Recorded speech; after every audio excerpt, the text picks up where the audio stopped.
In the top stories, Prime Minister Harris calls on everyone to help fight crime. Attorney General promises a dedicated land registry to go into operation this year. And several national matters discussed at Cabinet meeting this week. The details on these stories and more after the break.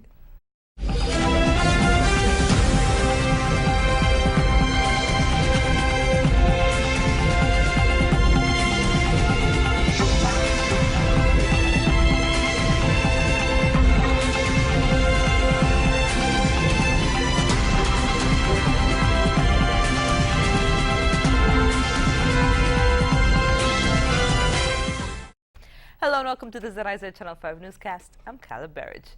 Prime Minister Dr. the Honorable Timothy Harris has called on everyone to do everything they can to help in the fight against crime and violence. During the most recent Team Unity Town Hall meeting in Newtown, the Prime Minister said that while the security forces do their duty to protect the nation, it is up to the people to do their part. And all of us have to better get serious, because there will be no prosperity if the country not at peace. And for too long, too many of us have turned a blind eye. Too many of us have not stood on the face of law and order, stood in support of it. We want to do half, no half. He said if every resident joins in the fight, they can reduce the incidence of crime and the fear of crime in the communities. We can't play games with the security of the land. You, every citizen, must be able to walk your street any hour of the night. You must be able to go home without looking back and looking to your side and wondering if it's too late to go home. That is the country I want, a peaceful country, man. As part of the national effort to reduce crime, the government invited stakeholders from various sectors to take part in a national crime reduction symposium on Thursday. The goal was to identify the root causes of crime and come up with strategies to tackle them. Attorney General Honorable Vincent Byron Jr. says the government remains committed to ensuring that a dedicated land registry becomes operational in St. Kitts and Nevis this year. He made the comments while speaking at the third in a series of town hall meetings dubbed Good Governance and Accountability for Prosperity on Thursday, February 7th at the Newtown Community Center. He said it is important to separate the land registry from the High Court registry for ease of access. In our court system, we have found over time that as the litigation, the cases have expanded and grown and expanded, that we have had a backlog. The whole process has slowed down. This Team Unity government will be going to Parliament soon in this year to initiate the process to start to do an enumeration.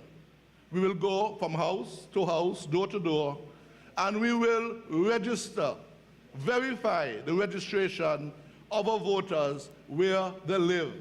The land registry will be placed in the Georgian House, formerly known as the Clico Building. The Office of the Director of Public Prosecution, DPP, is also located in the same building. Minister Byron said that the establishment of the land registry falls within the scope of the government's good governance agenda. He said that over the next few weeks, a new High Court chamber will be opened at the Sir Lee L. Moore Judicial Complex in Bastia, and plans are also on the way to introduce a third magistrate court in Bastia that will also help to reduce the current backlog of cases. Matters of international trade and related matters of public health were the topic of discussion at a cabinet meeting held earlier this week. The meeting was chaired by Prime Minister Dr. the Honorable Timothy Harris and was attended by representatives from the Ministry of International Trade, Department of Customs and Excise, Ministry of Legal Affairs, and the Ministry of Health. In a post-cabinet briefing, Director General of the St. Kitts Nevis Information Service, Lesroy Williams, outlined what was discussed. He said Cabinet agreed to lend further financial support to the HELP program. Cabinet was provided with an overview of the HELP program, under which to date over 150 plus persons have benefited with housing repairs. Cabinet noted that this will add quality and value of the housing stock in St. Kitts and Nevis. In that regard, Cabinet committed in principle to give support to making available of additional funds under a HELP program. Cabinet addressed issues of modification of the HELP program to ensure that priority is given to those persons who had the greatest need, in particular the indigent. There was also a discussion about a new public market in Bastille. Cabinet considered a proposal from the Ministry of Agriculture for the development of a new Bastille public market. Cabinet approved the proposal in principle and established a broad-based committee that will address all issues relevant to the construction of the new Bastille public market, including how such a facility will fit into its program for the rejuvenation of the capital. According to Williams, there were several approvals made, including applications for new projects under the Citizenship by Investment program, requests for duty-free concessions by a number of enterprises, and in particular granted concessions to a number of small and medium-sized enterprises. Cabinet also examined the program for the week of activities to mark the second anniversary of the Government of National Unity and made certain refinements. Plans to transform the People's Employment Program PEP into the Skills Training Empowerment Program STEP are in the final stages. According to information out of government headquarters on Friday, Permanent Secretary in the Office of the Prime Minister with responsibility for PEP, Osbert D'Souza, met with PEP officials and representatives from the National Skills Training Program and the Technical Vocational Education and Training Secretariat to discuss the planning process for the inauguration of STEP. Mr. D'Souza and his team have also been involved in a sensitization campaign in several communities around the island to speak with PEP workers about the shift in attitude and work ethics that is needed to fully embrace the philosophy of STEP. According to Prime Minister Harris, STEP will be a major advancement on PEP in terms of its philosophical underpinnings, objectives, deliverables, and cost to the country. It will be rooted in a people-centered governance framework.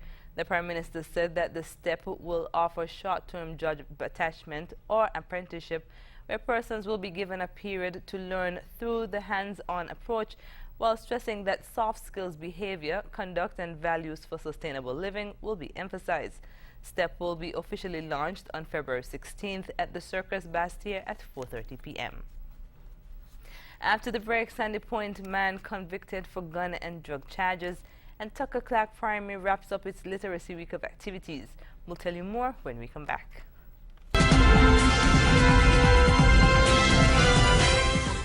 Akil Glasgow of Sandy Point has been found guilty of all charges against him in court on Tuesday, February 6th. Glasgow faced the charges of illegal importation, possession of controlled drugs, and possession with intent to supply. He was also charged with possession of a firearm and ammunition and importation of a firearm and ammunition. Glasgow was fined EC $200,000 to be paid in 4 months or serve 2 years in prison. The charges stemmed from an intelligence-led operation in August of 2015. According to reports, on August 26, Glasgow picked up a package from KDP Enterprises and was later arrested on New Street. In the package, the police found about 6 pounds of compressed marijuana and an illegal gun with 19 rounds of matching ammunition. Commissioner of Police Ian Creeley said this conviction is a testament to the results of good work done by the police and other law enforcement partners. I want to also commend the prosecutors for staying the course in a difficult trial. It sends a clear message that when caught, you will be held accountable and the laws of the Federation will be upheld. Students of the Tucker Clark Primary School marched to the streets of Bastille on Friday, signaling the end of activities for the school's Literacy Week 2017. Shira Flanders tells us more. Students and teachers of the Tucker Clark Primary School were seen bouncing through the streets on Friday afternoon in their purple t-shirts as they marched at the Grand Literacy Parade that wrapped up the week of activities. Both parents and students were heard chanting the school's literacy theme, nursery rhymes such as Humpty Dumpty and Jack and Jill to the beat of the music. The march began at the school's ground and continued onto Pond Road. The students then marched onto Keon Street, headed down Church Street and onto the Bay Road before returning to the school grounds. The school celebrated its Literacy Week of activities with a number of events, including an elocution contest, a t-shirt day, tag day, and a literacy exhibition earlier this week. The Tucker Clark Primary School's Literacy Week of activities was held under the theme Promoting Literacy, Stimulating Creative Minds. Reporting for ZIZ News, I am Shaira Flanders. As Black History Month activities continue, students of the Seventh-day Adventist Primary School marched through the streets of Bastille depicting various figures in Black history. In an interview with ZIZ, Deputy Principal Samuel Bedford explained the reason for hosting this type of activity. What we want to do today, we want to focus on some of the great achievements of Black people of the past. Many of them may not have been able to attain the highest level of education, but they had a passion to do something and they were able to innovate, they were able to create things. And so we want to challenge our young people to understand that God has given them the gift to accomplish great things, and we want them to understand that they can also create things. Deputy Principal Bedford said that even though there are a number of Black heroes throughout time, the focus was on inventors. Each class would have had at least one Black person that they would have been focusing on. Some classes may have had up to 4, sorry, but the whole idea is that we want to focus on Black persons who would have developed something, created something, or made it better than it was before. ZIZ spoke with a number of students who briefly stated something about their favorite inventor. Our character is Gareth Morgan, and he invented the gas mask and the stoplight and for everybody to use. As you can see, they have 3 types of gas masks and 3 types of stoplight. That was the last one before he died, and this was the last gas mask before he died. My name is Cara Brown. I'm in grade 6 and I'm doing Mary Van Britton Brown. Mary Van Britton Brown invented the home security system. According to Deputy Principal Bedford, the SDA Primary School is considering hosting the Black History March every year.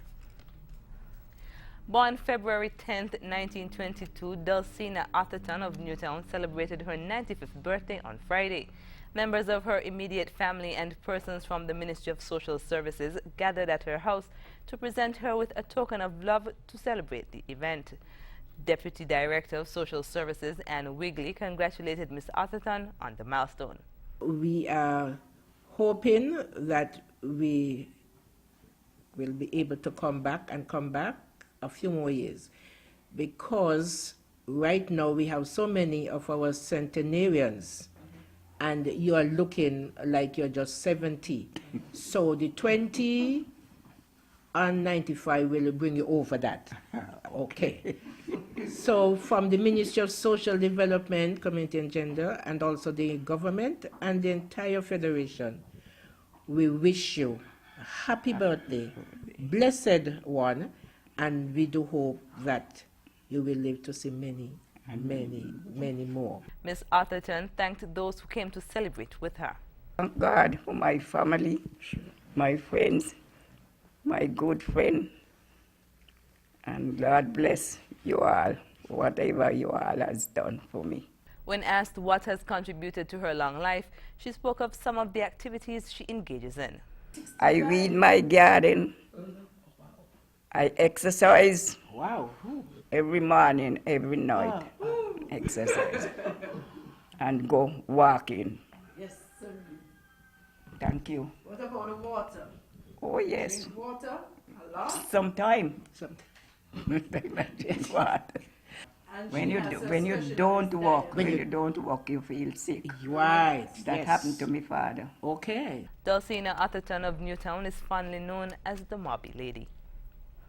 Coming up, Brazil police walk off the job, leading to a spike in murders. The details when we come back.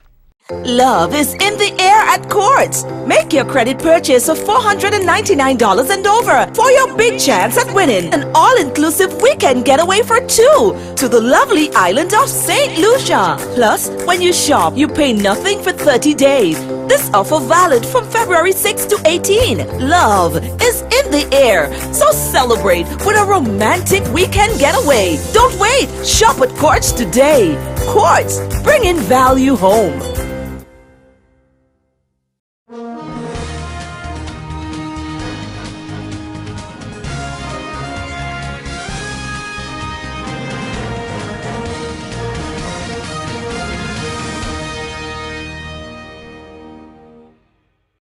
Military patrolled the streets of Brazil's beach city of Espírito Santo amidst a spike in murders after police walked off the job in protest for better pay. Here's more. A spike in murders in Brazil as soldiers patrol the streets in Espírito Santo state. More than 100 homicides reported in just 6 days after police walked off the job, demanding better pay. Schools and shops are now closed. Public transportation ground to a halt as the military tries to contain chaos. Some citizens are running scared. Father is coming to pick me up. I'm leaving. I won't stay here. Most of the violence is happening here in the state capital, Vitória, a wealthy port city ringed with golden beaches. But normally crowded cafes are now empty, with visitors staying away amid security fears. There's been a drop in customers, and we've also seen problems with trying to leave certain areas. There are no buses, there's no security for getting home safely. Business is complicated. Brazil is in the midst of an economic crunch, making it tough to keep even basic public services going. There are now fears the strikes could spread to other states struggling to pay their police. The Guyana Revenue Authority has granted a reprieve to residents of 60 hinterland communities by exempting them from paying VAT on air travel. Royden James reports. Local air carriers had raised concerns about accurately identifying who are residents of the interior and who will be going there to work in light of legislative changes that required the payment of value-added tax, VAT, on tickets for hinterland travel. Commissioner of the Guyana Revenue Authority, Mr. Godfrey Stacia, clarified the move. Particular airports, I think I have exempted about 60, and airstrips or something like that, after discussion with the Aircraft Association. And the rest, once you do not show that you live there, you will have to pay the tax. So I do not know that Americans are exempt, except for the VAT for aircraft. As it relates to identifying hinterland residents who are exempt from paying VAT on hinterland air travel, the National Air Transport Association had requested an engagement with the GRA and intends to write the agency about resident cards or documentation to positively identify bona fide hinterland residents. It is too hard to administer. Right, and I would not be going to the Ministry of Indigenous Affairs and to find out who lives in certain areas and to give them some specific cards and go to the what, the Taushi or whatever, the show and ask them, because if you start to do that, you would start to remove bribery from one spot and take it to somewhere else. So it's better you exempt particular airports. Persons had also raised concerns about the exemption of indigenous peoples from paying VAT on a number of other items, but the GRA boss said that everyone would be treated similarly with regard to the tax measures, except for the air transportation. Separately, miners, shop owners, and tour operators have already expressed concerns over having to increase their service costs in the interior because of the widened VAT base. Royden James, HGP Nightly News. Coming up, unemployment is a top concern as France heads into its presidential elections. The details when we come back.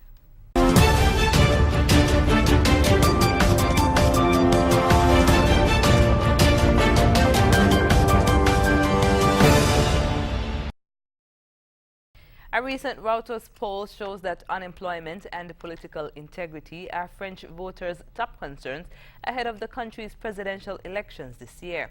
Mary-Louise Gauthier reports.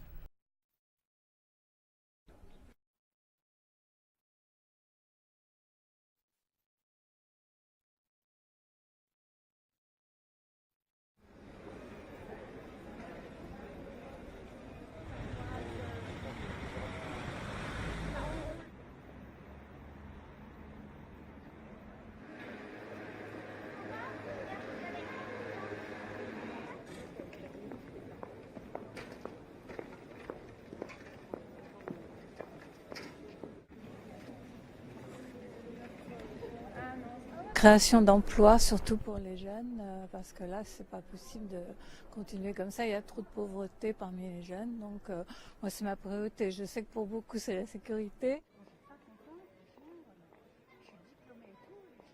On vit une période dans laquelle c'est un mot qui commence à être vide de sens pour nos hommes politiques. On a les exemples flagrants depuis une semaine.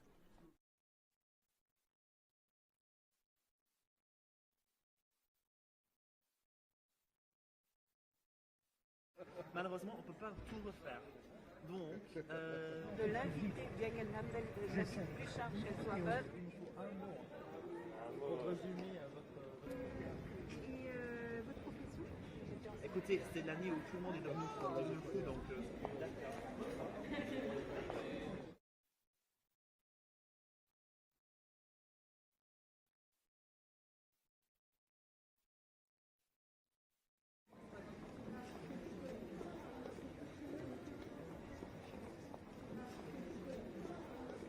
Families of missing people in Sri Lanka say they will go back on hunger strike if the government does not give them answers. Many say they have little faith in promises made by the new administration. Al Jazeera's Minil Fernandez reports from Colombo. Desperate for news, Javanitha has spent the last 8 years searching for her eldest daughter. The 17-year-old was trying to escape the violence between government troops and Tamil Tiger fighters with her family in March 2009. Men dressed in military-style clothes snatched her. Shells were falling. An aircraft was circling above. It wasn't only my child, but 300 or 400 who were taken away. 6 years later, she saw her daughter in this photograph with then presidential candidate Maithripala Sirisena, published in a campaign poster. But no one can still tell her where her daughter is. My child is alive. I now have proof because she has been photographed with the president. They can't deny it. Desperate, she and 15 others launched a hunger strike, which was called off after their actions forced the state defense minister to come see them. It's not easy to try and locate these persons or to find what happened to them. So it takes a bit of time, but I understand their frustration. On Thursday, Vijayawardena arranged for the group to meet senior ministers in Colombo. They have directed the police to investigate these cases, but the families and activists say the government needs to do more. We are not putting these 16 families forward and saying only they must get justice. It is for the thousands of missing that we are taking a stand. Ministers say the newly established Office of Missing Persons will deal with such cases. But the families have told Al Jazeera they have no faith in such mechanisms. These families meeting ministers in Colombo say they can't give up, despite spending years trying to find out the truth. They'd hoped the new government would bring change, but that hope is fast fading. Observers say the government must show its commitment to addressing the issue of missing people in decisive action, not words. Javanitha and other families say they will give the government until the 20th of this month to come up with acceptable answers. If not, they will resume their hunger strike. Having lost their children, they warn they have nothing else to lose. Vinay Fernandez, Al Jazeera, Colombo. Up next in sports, BHS Sportsmaster ready for annual sports day next weekend, and the site of Rio's Olympic Games have fallen into disrepair. Stay tuned. Love is in the air at Courts. Make your credit purchase of $499 and over for your big chance at winning an all-inclusive weekend getaway for two to the lovely island of St. Lucia. Plus, when you shop, you pay nothing for 30 days. This offer valid from February 6 to 18. Love is in the air, so celebrate with a romantic weekend getaway. Don't wait. Shop at Courts today. Courts, bringing value home.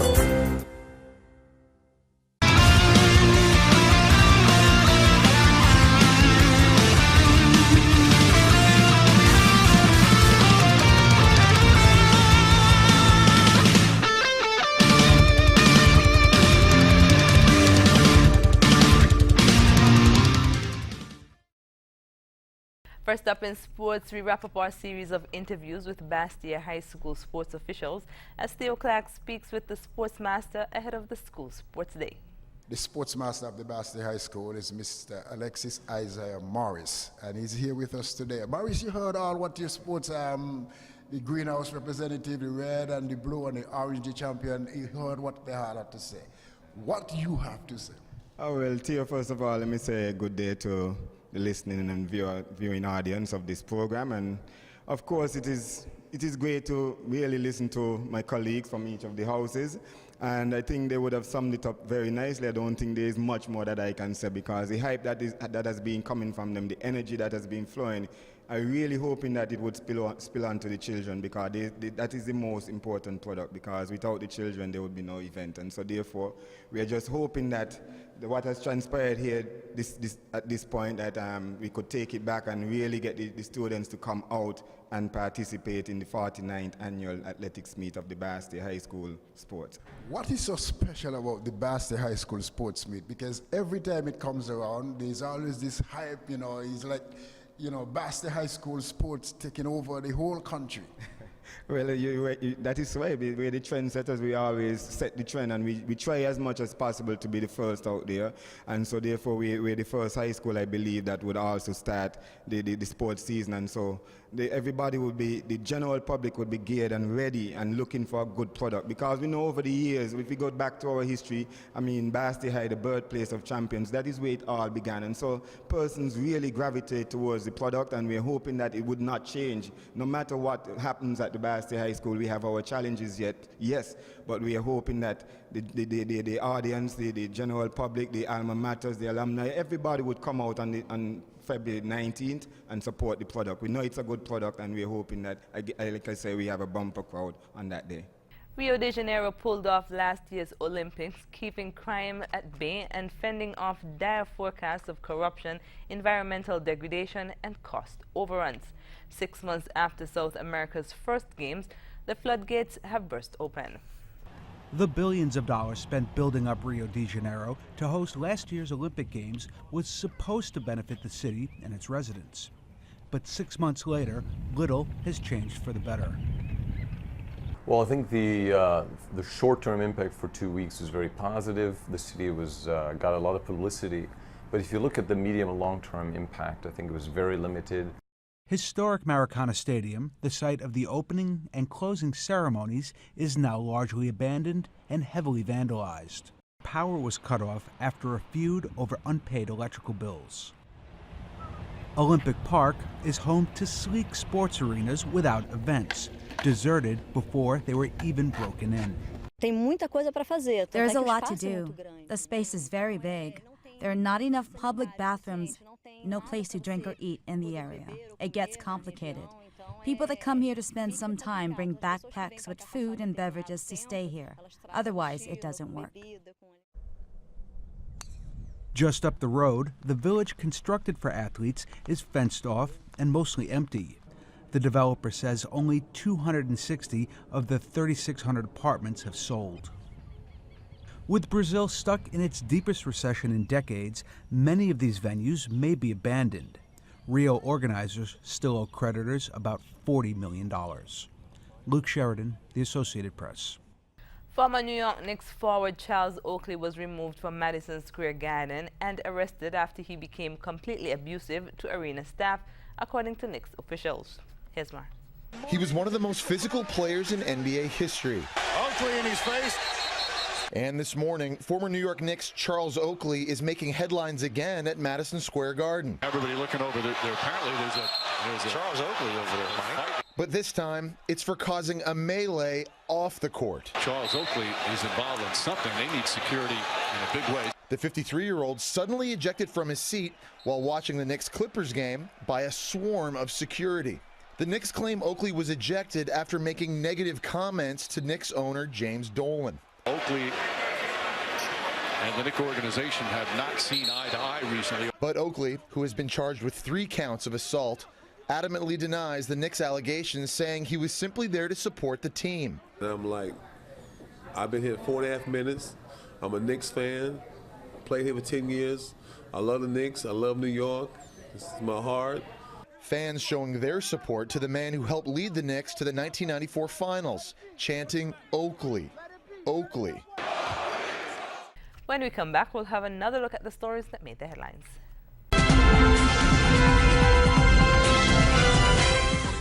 Recapping the top stories, Prime Minister Harris calls on everyone to help fight crime. Attorney General promises a dedicated land registry to go into operation this year. And several national matters discussed at cabinet meeting this week. And that's the end of the ZIZ Channel 5 newscast. Thank you for joining us. I'm Gala Verage. Goodbye.